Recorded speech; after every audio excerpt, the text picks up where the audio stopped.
আল্লাহ ভালো না রাখলে, আল্লাহ সুস্থ না রাখলে, আগামীকালকের ভোর যদি না ওঠে, দোস্ত আমার সারাদিনে এক ওয়াক্ত নামাজ পড়লা না, দিন রাত মোবাইলে নারী ছবি অস্থির দৃশ্য দেখে রাতের 3টা পর্যন্ত ঘুমাইলা, এই ঘুম যদি না ভাঙ্গে,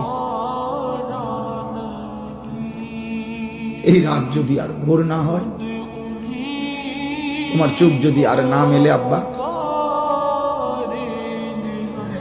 তাহলে একটা ওয়াক্ত সেজদাও দিলা না, শরীরটাও নাপাক ছবি, নাপাক দৃশ্য, হারাম নারীর ছবি দেখতে দেখতে, হারাম কল্পনা করতে করতে, হয় নিজের হাত নাই তো বাস্তবতার শরীর হারাম বীর্যপাত করে নাপাক করে দিলা, নষ্ট করে রাখলা, এইভাবে জন্তু জানোয়ারের মতো ঘুমায় রইলা। এই ঘুম যদি আর না ভাঙে, এই রাত যদি আর ভোর না হয়, এমন কি হইতে পারে না? ফিলিস্তিনের কত বাচ্চা রাত্রে ঘুমাইছে আর জাগে নাই, এমন হয় না?